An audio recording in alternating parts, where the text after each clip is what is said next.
next case, as I mentioned earlier, will be Ricky Morris v. ODJFS. And the same rules will apply. Each party will have 15 minutes to present their arguments. The appellant may reserve up to 5 minutes for rebuttal. If you do plan to reserve time, please let me know, and I will be keeping track of the time. The arguments are again being recorded, so please keep your voice up and remain behind the podium. You should not use the names of children, minors, victims during the argument, and you can refer to them should the need be with generic terms or by initials. We have read your briefs in this matter and are ready to proceed when you are. And if you would let me know if you'd like to reserve time. Yes, Your Honor, if I could reserve 5 minutes. Very well, then you may begin when you are ready. Your Honor, Lawrence Reinhold on behalf of Ricky Dean Morris as the guardian and the attorney. The statement of facts as I see them, on September 28, 2016, Ricky Morris was admitted to Copley Health Center. On February 24, 2017, he was made a ward of the probate division of the Common Pleas Court. On March 25th, 2017, he was released from Copley Health Center, went back to his apartment, and then on the 28th of March, he returned to the ICU because his blood sugar was unreasonably high and dangerous. And then on March 31st, he was released from the hospital and was admitted to Hickory Ridge. On October 5th, 2019, a PASAR was conducted, which is subject to this appeal. On October 23rd, the Ohio Department of Developmental Disabilities issued a determination that Ricky was no longer subject to further PASAR reviews. The other argument, I'm not going to waste the court's time again, because the other arguments, the first 4 arguments of this are exactly the same, pretty much as they were for Lori Johnson.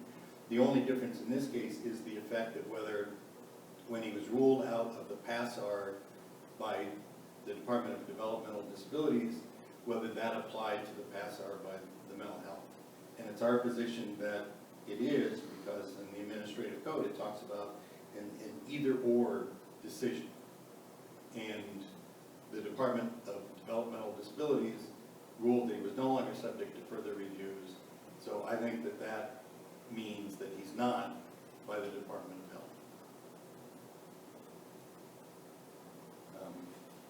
There's some commentary regarding the desire of Mr. Morris to no longer reside at Copley Health Center.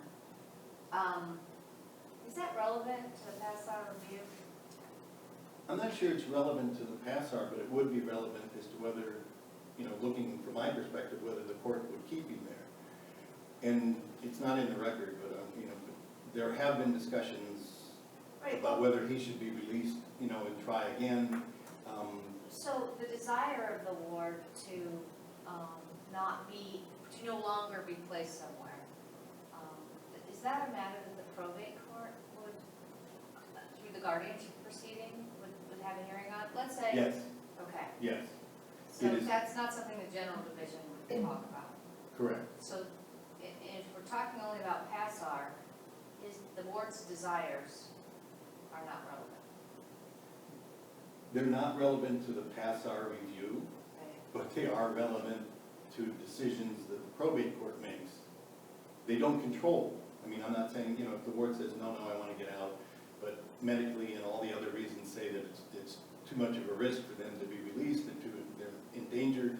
I mean, quite honestly, almost everybody wants to get out of a nursing home. I mean, but you can take that into consideration, but if the doctors are saying no, or if the history, like in Ricky's case, the history, and once again, I would represent to the court that the stack of medical records was submitted to them to show his admissions and discharges, from the ICU, his wishes can't prevail over what's reasonably necessary to make sure that he's safe. Was there any contradictory medical evidence that he needed to be in the nursing home at that point in time? You mean other than the determination made by the administrative agency at this point? Did you get an expert evaluation from anyone that said, yes, he does need to be here, and they're incorrect in their determination? Well, that was the medical records that showed that his 2 prior admissions, the one that got him into the ICU and then the Copley Health, and then when he got out. If I took a statement of fact, those were back to 2017 or so, and now 2019, we're making a determination of what his needs are at that point in time. Do you have anything new from anyone at the doctor, the nursing home that said, no, this is wrong, he needs to stay? It obviously is not in the record, but yes, that is an ongoing discussion with him as to whether, technically I think they refer to him as a brittle diabetic, that he knows what he should do, he knows all the things he should do when he gets out, and he can repeat it back word for word, but when he gets out in the real world, I hate to say it, but it's kind of like Squirrel in the one movie, that he just gets distracted and he can't get back to what he's supposed to be doing. And that's why he's at But risk. you agree that that's not in the record as part of the past or determination that was before the court in this case? It was in the medical records that he had the issue that was submitted to them, but no, there has been no separate medical exam other than the ongoing treatment from the doctors and the nurse practitioner and the nurses at Hickory Ridge for Ricky. There's no update. Would the PASSAR review have taken into consideration those ongoing medical statements in reviews and opinions by the doctors from 17 to 19? They're supposed to. I mean, they're supposed to review the charts and the medical records. I believe, I'm correct. They're supposed to review the medical records and incorporate that into their decision. But if you remember what we said before, is that if the people at the nursing home are saying, no, it's safe for him to be discharged, then the court decides whether there's a less restrictive alternative available. That's part of the duty that the court has to the board and the guardian has to the board, is that if that arises, if that issue arises, then we're compelled to bring it to the court and say, here's the evidence that says he should be, released or to a more less restrictive or whatever it is. That's an ongoing duty of the probate court to monitor and decide.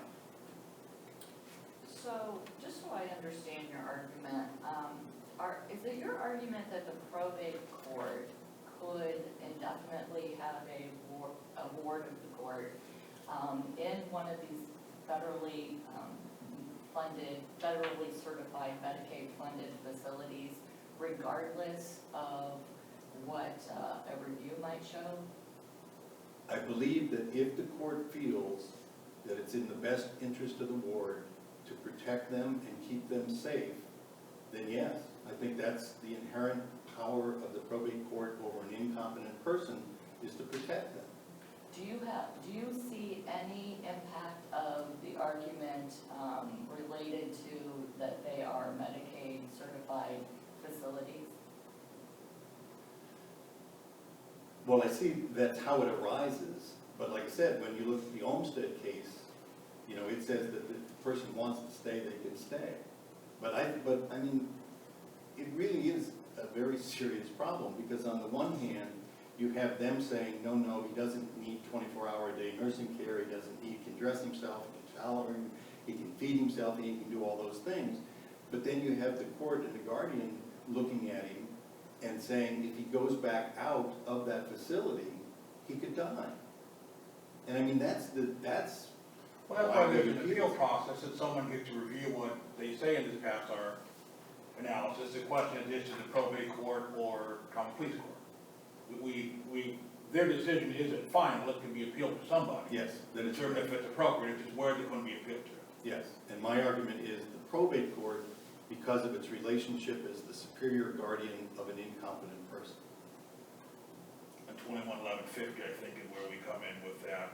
They're the superior guardian. Yes, and also the duties of the guardian, and by extrapolation, the duties of the superior guardian would be to maintain control of the ward and make sure that they're safe, that they're getting their meds, that they're eating and doing all that stuff. And the problem is, in reality, that there's nothing like half a step down from a nursing home to a group home. That's the next step down in terms of a less restrictive alternative. And the problem is that if they are in danger in a group home, then the court has to err on the side of protecting the incompetent person and keep them in there until they're sure that it's safe for them to be released.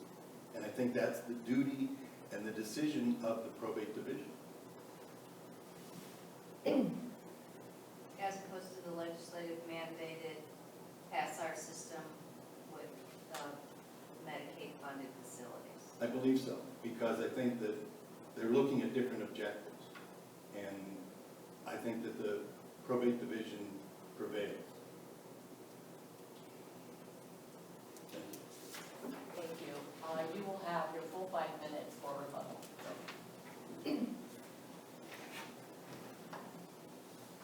Please the court, Becky Thomas again on behalf of the Ohio Department of Job and Family Services.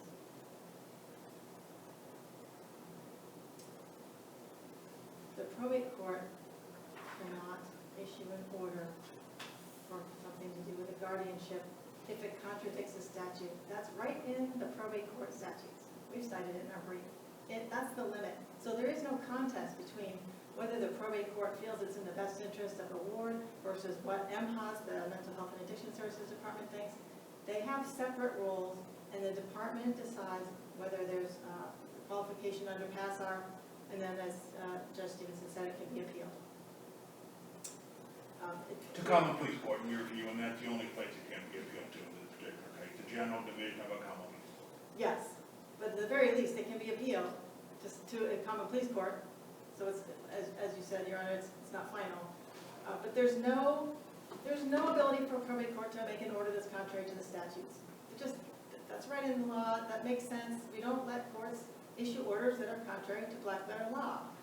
Unless the law is unconstitutional, right? But we don't have any valid proof or argument here that the statutes at issue here are unconstitutional. Assuming for the moment that we're correct in saying that the common police court has the jurisdiction and not, the general division of common police has the jurisdiction and not probate. If the general division says the administrative decision was wrong, what happens at that point in time? So a number of things can happen. It would depend on what the decision was that was being reviewed. The court has power to order various things. It's toward the end of 119.12. They can affirm, reverse, modify, and I think it says something like, or make any other order that's in the interest of justice. So it just would depend on the case, what the court could do to tailor the correct type of vacating or reversing of the law of the agency. If they felt the person truly needed to stay in the nursing home, they could order that, they could reverse and say that they meet the requirements for skilled care, whatever else, and say they should remain in the nursing home. Is that fair? I wouldn't quite agree with that, Your Honor. Okay. There's a standard of review, and it's reliable, probative, and substantial evidence, and in accordance with law. And if the decision meets those, regardless of whether the common police court on its own doing some kind of de novo review might disagree, it has to defer to the RPS, as we call it, reliable, probative, substantial evidence. That's a quantum of evidence, and if there's enough of that in the record that meets that standard, the court cannot reverse. It's supposed to affirm, as long as it's also in accordance with the law. I heard my colleague say something that sounds to me like the idea is that there's a choice here between staying in the nursing home and having no services or supports of any kind out in the world. That's not how it works. On page 26 of the hearing record, this is the 25 and 26 are the final decision where they announce that Mr. Morris does not meet the requirements for staying in a Medicaid certified nursing home and what should be done going forward. And specifically, the last sentence of that, accordingly, the nursing facility and those concerned with his welfare should be actively working to secure housing and supportive services in the community, using local resources, such as the County Mental Health Board. The Ohio Department of Mental Health and Addiction Services stands ready to assist in securing these needed resources. And then there is a list of various providers of services and supports. Below that, it looks like there's about a dozen or so names of entities and phone numbers offered to help with this process. So if Mr. Morris has some problems out in the community, they can possibly be addressed. And in fact, it was decided that they could be addressed in the community with services and supports that are available there. It does not need a nursing home level care. And it's not a mushy test. It's not a test where well, we don't think he does well when he's out there, so gosh, we think he needs to stay here. There's a specific test, it's in the law, it's in the statutes, it's in rules, it has to meet a certain level of care. It has to do with those specifics I mentioned in the last case, activities of daily living, and how many does the person need help with, if any. Do they have physician orders for skilled nursing or rehabilitation services? Do they need 24-hour support? There's a very specific test, and that's the test that's applied. It's not just someone's subjective feeling about whether this person is better off here versus there. And that's, again, because these populations of people who have serious mental illness or developmental disabilities are not to just be warehoused in nursing homes. They are to be in the least restrictive setting possible where their needs can be adequately met.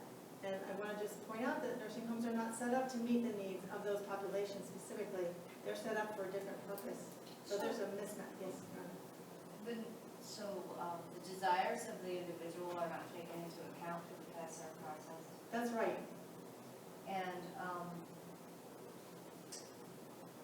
is it nursing homes are not set up for those types of populations, or Medicaid-funded nursing homes are not set up for those types? Well, if something meets the definition of a skilled nursing facility that's either a Medicaid certified or like one, it's not set up for those things. Now, if it's not funded, if it's not Medicaid certified and it does its own thing, and it's allowed to have private pay only patients or whatever, maybe they can do extra programming. I don't really know that area. So it doesn't matter if the individual is private pay, it's just whether the facility is Medicaid funded. That's right, and in fact, that is very specifically laid out in Ohio Administrative Code 5160-3-15.2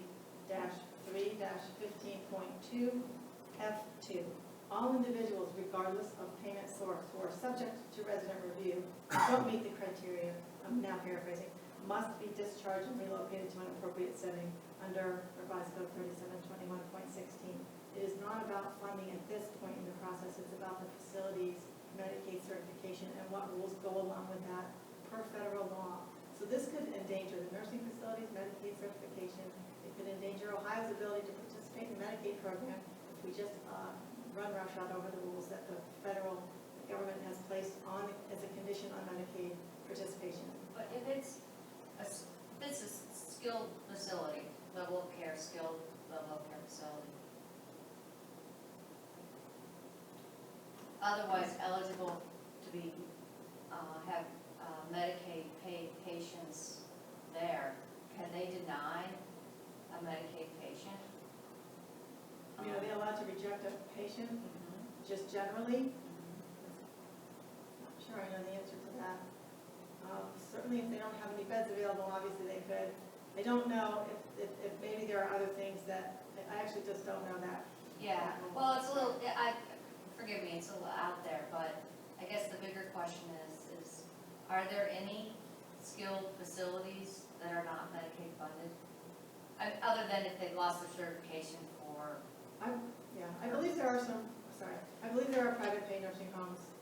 I think there aren't very many, but I've heard of them in the past, so it's just anecdotal to me, because of course my work is focused on that ones who have certification. and that was out there. Thank you. My colleague said that this was the only difference, was the rule out letter by DODD. The other difference, I think, is that there was no probate court placement order here, as there is in the Johnson case, so that's not even an issue. I think my colleague said that there was a probate court placement on page 6 of his reply brief. However, that's not correct. The record shows on page 61 of the hearing record that it was a placement after a social work assessment in the hospital.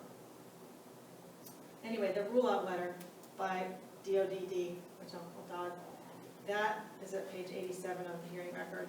And that letter does say at the end, you have met past our requirements and may be admitted or continue to reside in the nursing home. However, this has to be read in pari materia with the rest of the letter.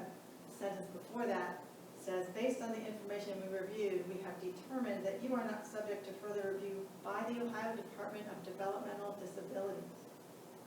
And that's important, and it's also on that agency's letterhead, because it's clear from the rules that a person can be subject to both kinds of resident review, one for serious mental illness and one for developmental disability, if there is a suggestion or an indication that the person might be in both populations. So that is made explicit in Administrative Code 5160-3-15.2, D1 and 6. I believe we have that in our group too. You might have just the one, you might have the other, or you might have both, it just depends. And again, federal law, this has to be read consistent with the enabling statutes and the federal law that governs all of this. The federal law makes no exception. If a person has serious mental illness or developmental disability, and they don't meet those two criteria, either of the two criteria that's possible. One is they need the kind of services provided in a nursing facility, or they meet the 30-month and specialized services exception. They must be discharged. So there's no way that a rule-out letter by DOD, no matter what it said, even if it said, hey, you're free to go, don't listen to MHAs, I don't care what they say either, even if it said that, they don't have the power to do that. Both tracks are required if the person is sent down both tracks. DOD just decided that actually he didn't have a developmental disability, at least not to the level that would trigger a resident review. But that has nothing to do with the mental health part. That had to be conducted as well. The rules say that, the statute says that, and the federal law says that. And nothing that the DOD did could have prevented the Mental Health and Addiction Services Agency from doing its job, and there's no dispute here that Mr. Morris had a serious mental illness. That's not been argued. I haven't seen that anywhere in any of our arguments. So he had to be reviewed on that basis, and he was reviewed and found not to need the kind of care provided in the nursing home. And my colleague then suggests that perhaps he met the 30-month exception, but in the excerpts that my colleague puts right in his brief, it says right there that there are two prongs. One is you've been there for more than 30 months, and two, you have been found to need specialized services for serious mental illness. And he did not meet that second prong. There's not even an argument that he did. And as the lower court pointed out, that finishes that inquiry right there. You don't meet that exception unless you have those two things.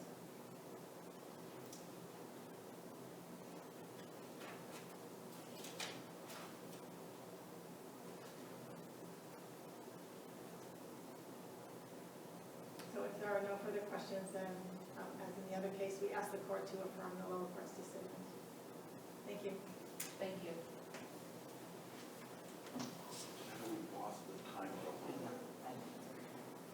You will have 5 minutes for your rebuttal. Thank you, Your Honor. I'd like to point out that when we're talking about the rule out, the administrative rule says ruled out means a determination made by the DODD and/or the Ohio MHAS that an individual is not subject to further review. That's the argument, that when they ruled him out, he's not subject to further review, the pass-our review by either entity in accordance with the statute. To clarify, there was no order of placement of Ricky at Wyatt Woods, but he was placed with the consent of the court and the consent of the guardian. So no, there was not an order of placement, but he was placed there and they approved it, which they have to do because it's a more restrictive environment than the apartment he was in, so the court would have to approve it as a more restrictive environment. In terms of the appeals to the common pleas court, as I said in the brief, there's only one common pleas court per county, and there's nothing that distinguishes the divisions of it. So there's nothing that defaults to the general division when you file the appeal if there are other divisions or the juvenile court. I mean, the juvenile division, I think, could have jurisdiction under the right circumstances as well of an administrative appeal. And just to clarify that it's one thing to write a paper that says these resources are available, but the problem is that Ricky had been out twice before and ended up in the ICU close to death. So I don't think, that's the whole argument as to why he's at risk is because he can die. It's not a question of him just going and not liking, the group home or the assisted living as much as he likes the nursing home. The question is that he can die if he doesn't get the proper care. And I think that's pretty substantial. Just a question on your comment that once we're going, probate court is having someone go from a least restricted to a more restrictive setting. Yes, So in this case, from a department to the nursing home. yes. And you say the court approved that. Is there a motion filed with the court to do that, or how does the court approve that change to a more restrictive environment? I'm trying to think if, in theory, there should be one, but I don't remember if I just talked to the magistrate about it and they reviewed the thing. or if I Understood actually- that there may have been an informal method of talking to the magistrate or investigator to find out if it's appropriate. They said, sure, we understand, okay, and did put an order on it, that's possible. Yeah, I think in reality, what's supposed to happen is I'm supposed to file the motion, and then the court investigator gets assigned, they review the medical records, they talk to the social worker, and then they, talk to the magistrate, and the magistrate wants a hearing or doesn't want a hearing, and it's approved, or, they question it, and you find another placement. Understood, but as a matter of practice, at times it's more informal than what you just described. Yes, which Understood. probably shouldn't be. So, I'd like to thank the court for its time. Thank you both very much for your presentations. The court will take the matter under advisement and issue a decision in due course. The clerk of courts will mail a copy of that decision to you on the day that it is released, and the opinions will be posted on the Ohio Supreme Court website. Thank you very much.